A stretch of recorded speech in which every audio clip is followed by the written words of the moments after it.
When we return, the stand-in finally becomes the star. Has Toronto become a Hollywood hit? That's next on CTV National News.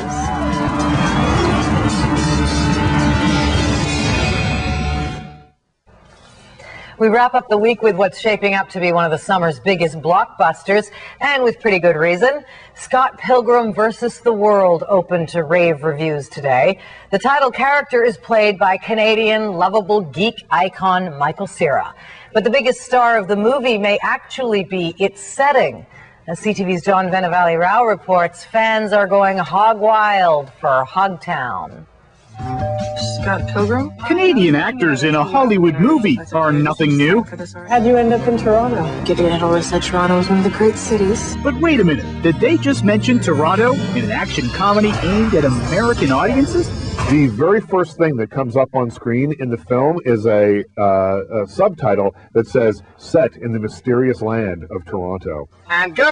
Yes, after years of filmmakers passing off the city as New York or Chicago, Scott Pilgrim versus the World was shot and proudly set in Canada. I think the Canadian crew appreciated that they didn't have to cover up all the Canadian street signs. A film about a slacker played by Canadian Michael Cera, who wants to win over a girl with 7 evil ex-boyfriends. 7 evil exes, yes. And I have to fight, defeat. There's 7 evil exes if we're going to continue to date.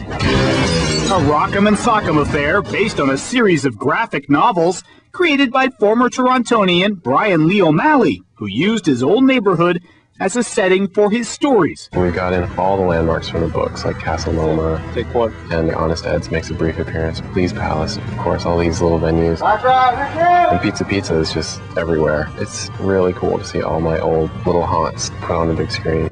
Some of the film's American actors even had to learn how to pass themselves off as Canadian. And I spoke to an accent coach, and basically we just ran through the lines and tried to make sure that I didn't sound especially American. And hoping the movie might lead to a mini boom in tourism, a website has been set up where the actors are promoting the city.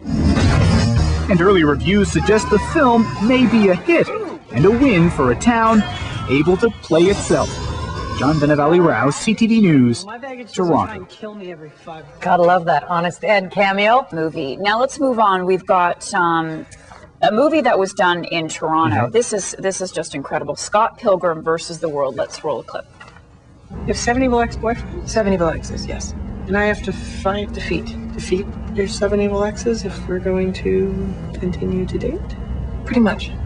So what you're saying right now is we are dating? I guess. Does that mean we can make out? Sure. Cool.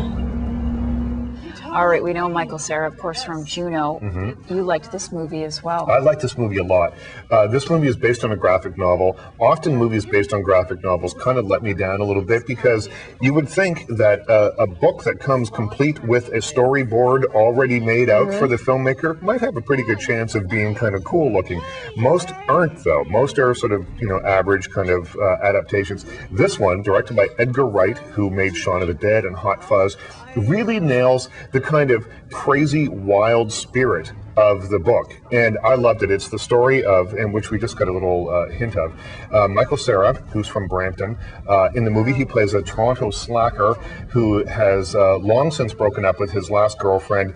He's not taking it very well. He's dating another girl. He's 22. He's dating a 17-year-old named Knives Chow. He's just sort of killing time with her until the real girl comes along, who is Ramona Flowers. He falls deeply in love with her, but then he finds out that he has to battle her 7 evil exes if he is going to actually be able to win her heart. And the crazy thing is then they have these video game meets the Matrix style battles when he battles the evil exes. It's very funny. It's very smart. And, if you get past all the crazy graphics and the sort of things that are flying on and off the screen, I don't think there's a shot in this movie that's longer than 4 seconds long.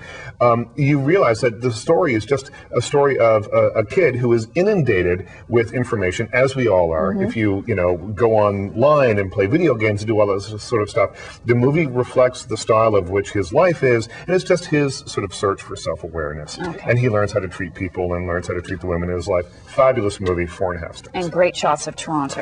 It's now, cups. Yeah.